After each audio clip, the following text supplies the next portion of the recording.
नमस्कार और बहुत स्वागत है आपका। आप देख रहे हैं कंज्यूमर अड्डा और आपके साथ मैं हूं विपिन भट्ट। सीएनबीसी आवाज के शानदार स्टूडियो से आपका स्वागत है। और आज थोड़ी राहत भरी बात करेंगे, थोड़ी राहत की बात होगी। हालांकि देश में कोरोना का नंबर अभी भी 2.5 लाख से ऊपर है, लेकिन कुछ संकेत ऐसे हैं जिससे हम हल्की राहत महसूस कर सकते हैं। लेकिन मैं यहां पर कोट कर दूं कि राहत की बात हो सकती है, लेकिन सावधानी हटाने की बात बिल्कुल भी नहीं है, क्योंकि अभी भी ये नंबर बहुत बड़े हैं और हम किसी बड़े खतरे का शिकार बन सकते हैं। लेकिन हां, अगर कुछ ऐसा ट्रेंड दिखाई दे रहा है जिससे हम ये अंदाजा लगा सकते हैं कि हो सकता है कि यहां से राहत आना शुरू हो जाए, भले ही छोटी छोटी सही, तो उसमें बुराई नहीं है। उससे एक पॉजिटिविटी का माहौल बनता है। और आज यही हम क्रॉस चेक करने की कोशिश करेंगे कि जो आंकड़े, जो नंबर हमें मिल रहे हैं, क्या उनसे राहत मिल सकती है। और इसके लिए हमने कुछ खास मेहमानों को आज आमंत्रित किया। हमारे साथ शो में शामिल हो समीर भाटी साहब, director star imaging and path lab, और आप साथ में गवर्नमेंट की वैक्सीन अवेयरनेस कमेटी के सदस्य भी हैं। आप सभी का बहुत बहुत स्वागत है। समीर भाटी साहब, एक और बात कही जा रही है कि जो ये राहत के मैंने आंकड़े कुछ गिनाए आपको कि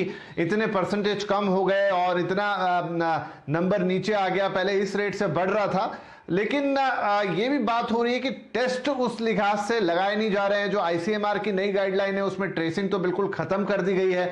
अब यह है कि अगर आप संपर्क में आ भी गए हैं तो जब तक आपको लक्षण नहीं आते हैं तो आपका टेस्ट किया नहीं जाएगा। ज्यादातर लोग इसमें ऐसे हैं जिनको लक्षण आ नहीं रहे, तो डेफिनेटली वो नंबर तो आपको जितना एक्चुअल होगा उससे काफी कम दिखाई ही देगा। हालांकि 17 लाख के आसपास टेस्टिंग डेली एवरेज है। क्या कहेंगे इस बारे में?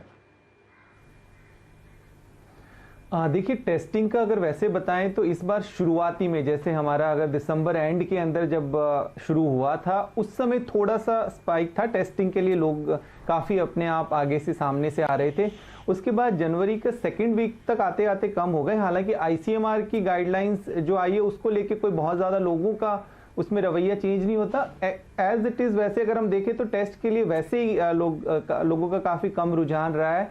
स्पेशली अभी बात करें second week of this month की, तो उसके बाद तो लोगों का जिस तरह से आपस में भी डिस्कशन होता है कि बहुत ही माइल्ड डिजीज़ है, 3-4 दिन में ठीक हो जाते हैं, तो लोग अपने आप से ही सामने टेस्ट के लिए आ नहीं रहे थे। और दूसरा, अगर टेस्ट के लिए आ भी रहे थे तो फॉर एग्जांपल एक फैमिली मेंबर आया, कोई उनका पॉजिटिव आ गया और बाकियों को भी सिम्टम है, तो उन्होंने अपने आप ही एज्यूम कर लिया कि सभी को वही होगा। तो उस तरह से पूरी की पूरी फैमिली या जिस तरह से पहले टेस्ट करा रहे थे वो नहीं आ रहे। और इसके अलावा जिस तरह से इस बार इस वेव के अंदर जो हमारी होम टेस्टिंग किट का भी काफ़ी ज़्यादा प्रचलन हो गया है।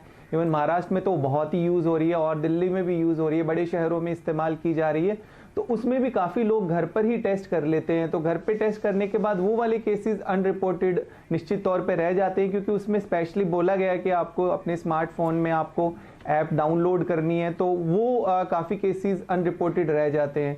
अब इसमें दो चैलेंजेस आ जाते हैं। एक तो इसमें स्पेसिफिकली कुछ ऐसे पेशेंट्स भी आए हैं हमारे पास जो ऑलरेडी कोमॉर्बिड थे और उनको फिर थोड़ा दिक्कत ज़्यादा हुई है, क्योंकि उन्होंने घर पे टेस्ट करा और वो नेगेटिव आए।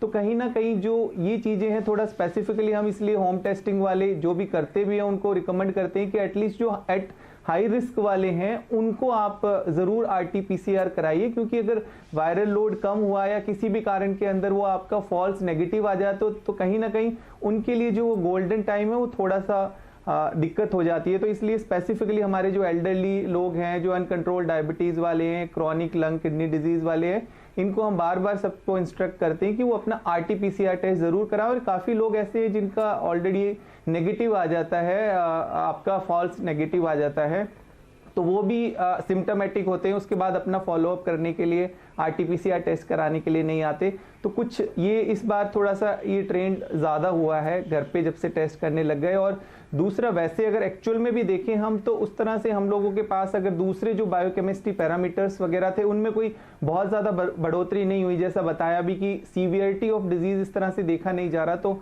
हमारे दूसरे जो इन्फ्लामेटरी मार्कर्स है या हमारा जो इमेजिंग वाली चीज़ें हैं, एक्सरे वगैरह, तो उसमें कोई इस तरह का न्यूमोनाइटिस और वो सब चीज़ें तो निश्चित तौर पे नहीं देखी जा रही है। हाँ, बट टेस्टिंग की बात करें तो 2 दिन जिस दिन कर्फ्यू होता है स्पेसिफिकली, उस दिन भी काफ़ी ज़्यादा ड्रॉप हो जाते हैं टेस्टिंग। बहुत शुक्रिया आप सभी मेहमानों का आज इस कार्यक्रम में शामिल होने के लिए, अपनी राय रखने के लिए।